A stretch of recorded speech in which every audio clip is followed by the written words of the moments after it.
All right, let's talk about what actually makes a complex. Despite the name, complexes don't need to be all that complex. A complex is simply an exercise circuit where several exercises can be performed using a single implement. And of course, like most metabolic resistance training methods, little to no rest is taken between exercises. The beauty of conditioning complexes is that they give you all the benefits of metabolic resistance training and require minimal equipment and gym space. This makes conditioning complexes an ideal training system and that it can be utilized in a busy gym or something like a tiny condo. So here's an example. This is all performed with a barbell. A1 is a barbell hang clean, then we go into a barbell push press, barbell front squat, barbell bent over row, barbell Romanian deadlift.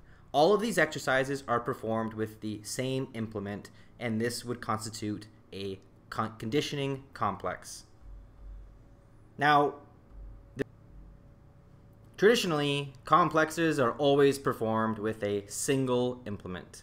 The major drawback here, however, is that there are limitations of each implement. So for example, a person may not be able to perform all the exercises in the previous example circuit. An option would be to use a different implement or supplement with a potential second implement.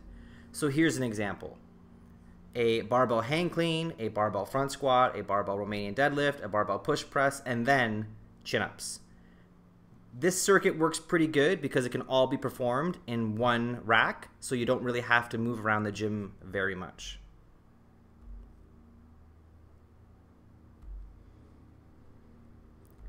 The following, while it may be a wicked workout, is a bad example of a complex because it would require too much time when transitioning exercises. Also, since it requires more than one workout station, you run the risk of losing your station in a busy gym environment, which would disrupt the whole circuit. So now that you understand what a complex essentially is, let's lay down some fundamentals to help you craft them going forward.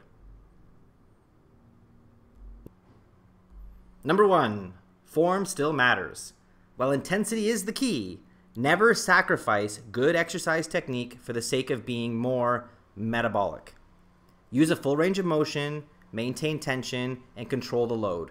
Never trade quality for quantity.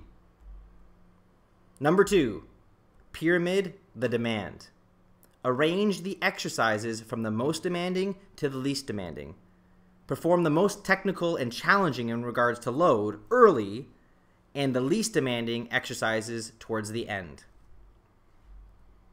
Number 3, utilize multi-joint exercises, and you want to do this as much as possible. Try to program using multi-joint exercises like squats, pull-ups, deadlifts, presses, etc. Number 4, alternate antagonist and agonist exercises. Since most of the exercises will be multi-joint, this often means alternating between pushing and pulling exercises or upper body and lower body exercises. Number 5, the weakest exercise determines the load. Now, since the majority of the exercises will be conducted using a single implement, the weight of that implement will be determined by the weakest exercise within the complex.